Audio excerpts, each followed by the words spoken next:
If you recognize these silhouettes in 1 second, you already know the country, China. Today we decode what these buildings are really saying. We'll move from mountain walls to imperial courtyards, cosmic temples, clan fortresses, and modern steel icons. For each landmark, we answer 5 things: why you spot it instantly, why it's shaped that way, how it's built, where costs hide, and the symbols. No heavy lecture, just real craft and stories, with one test. See it, recognize it, and understand why it had to be built that way. First, the Great Wall. Less a single wall, more a border system, stitched across ridges to control movement and send signals over distance. You recognize it by one image: a stone and brick ribbon stepping over mountains, punctuated by towers like commas in a long sentence. Those towers mattered as much as the wall, watching valleys, storing supplies, and creating a rhythm. Construction changed by region. Some sections began as compacted rammed earth, while later stone and brick were used where long-term durability mattered most. The real challenge was logistics, moving heavy materials up cliffs with little infrastructure. The cost is distance.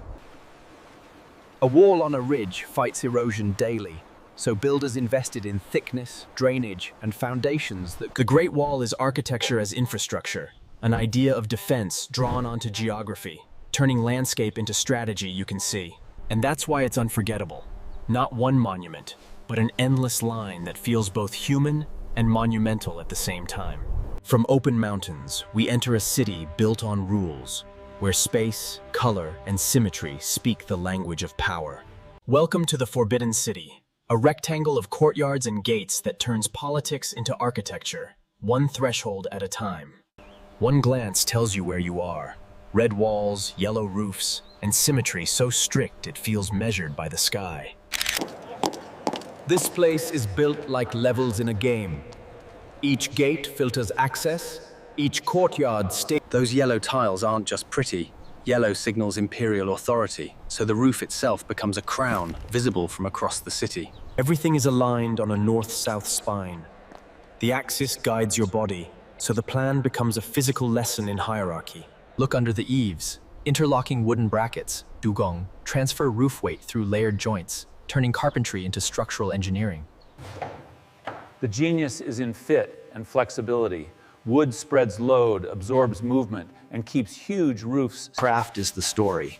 Restorers match wood, carving, and paint layers because structure and ornament were never separate in this architecture. Those patterns aren't random. They signal rank and order, using color and geometry like a quiet code across ceilings and beams. Even the floor tells a story. High-quality golden bricks were prized for density and finish. Logistics could be ingenious. Historical accounts describe moving massive stones by sliding them along ice route. The largest costs were scale and transport, timber, marble, brick, and the workforce needed to. Now the tiny signature, roof ridge figurines marching in sequence, details that declare status and offer protection in traditional belief. And the silhouette, corners the rise. That upward curve is instantly recognizable, making even strict symmetry feel unexpectedly light. Notice how mood is engineered. Courtyards block wind, stone reflects sound, and space control. Even doors communicate authority. Red lacquer, rows of studs, heavy bronze hardware, designed to feel weighty. That's why you remember it. Repetition and thresholds. The whole complex trains your eye to read power as order. Next, we leave political order behind and step into cosmic order, where geometry isn't decoration, it's the message. The Temple of Heaven is iconic in one image, a round, triple-tiered blue roof sitting on bright marble terraces like a ceremonial crown. Here, shape is philosophy. Heaven as the circle and earth as the square. An old idea repeated through the complex with calm precision. Round forms guide ritual movement, processions, pauses, alignments. The architecture acts centrally. Inside, timber columns rise like a forest. The craft hides complexity. So budget here is precision. Cut stone, clean joints, and terraces built to stay true after centuries of weather and foot traffic. Now the numbers. Rings of stones repeat patterns tied to 9, an imperial symbol, turning counting and geometry into quiet power. Even acoustics are part of the experience. In open courtyards, circular layouts, and stone surfaces. That blue glaze points upward. The roof becomes a visual bridge, pulling your eye from human ceremony toward the sky above. Attention. So when you see this silhouette, you remember circle, tears, marble, and sky blue. From cosmic rituals, we travel south to green valleys, where a different icon rises straight from earth and community. Fujian Tulou look like giant earthen rings, communal fortresses built for whole clans, designed to protect families and keep life centered inward. From above, it's a donut. From inside, it's a village. Homes stacked in layers around a shared courtyard where daily life becomes community. The walls are compacted earth mixed with stone and other materials, thick shells that insulate, resist attack. Inside, timber floors and frames repeat in rhythm. The cost isn't ornament, it's the sheer Offensive design is visible. Few low openings, stronger doors, and most life facing inward. Security shaped into everyday architecture. Listen to the place. Cooking, footsteps, distant voices. Tulou are built for shared living. Roofs have to protect the whole circle, so drainage and tile work matter. Keeping water out is where maintenance costs quietly live. Symbolically, the center is not a throne, but a shared space, often with a shrine, declaring survival through togetherness, not a single ruler. That's why you recognize it instantly. The perfect ring, earthy walls, and the hidden village inside. Now jump forward. Modern China still builds for recognition, but the language changes to steel, glass, and engineering statements. The bird's nest is unforgettable because it looks chaotic yet controlled. A steel lattice wrapping a vast bulb. Here, cost hides in fabrication and upkeep, shaping, welding, assembling enormous steel pieces, then maintaining them safely for decades. With icons like this, spending continues after opening, keeping steel, lighting, and public spaces safe. In Beijing, another silhouette stands out, the CCTV Headquarters, built as a loop that seems to lean into empty air on purpose. You recognize it because it breaks the expected tower shape. Instead of straight up, it bends, bridges, and closes into a single frame. That shape is a structural puzzle. The money goes into engineering, moving loads through angled legs and the overhang without vibration or drift.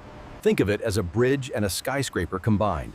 Complex joints, careful sequencing, and precision steelwork make the bold geometry possible. Even the facade reinforces the idea, a disciplined skin that makes the daring form readable from any distance, in any light. From Beijing statements, we head to Shanghai, where the skyline competes in height, and one tower twists into the clouds. Shanghai Tower is iconic for its spiral rise. The twist isn't only style, it helps manage wind forces that can shake a super tall building. Go? Where does the budget go? Into deep foundations, structural cores, elevators, fire safety, Experts. Glass looks simple, but each panel is engineered for movement, temperature change, and wind load.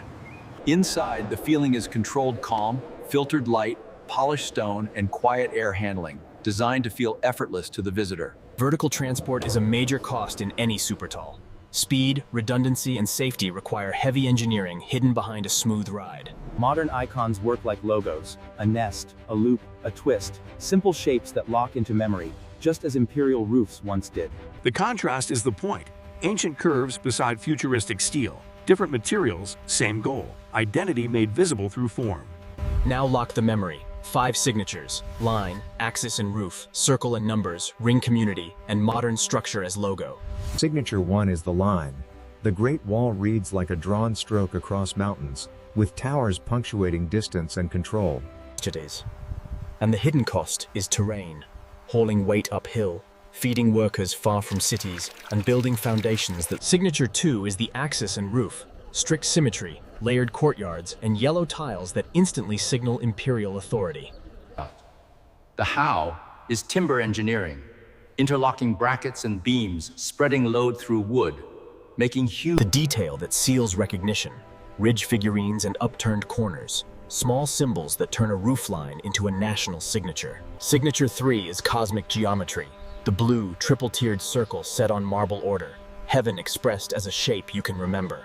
The Y is symbolism in numbers and ritual, repeating rings, the power of 9, and spaces designed to turn movement and sound into meaning. Intelligence is precision, Stone cut clean, wood fitted perfectly, and proportions kept so balanced that the engineering feels invisible. Signature 4 is the ring.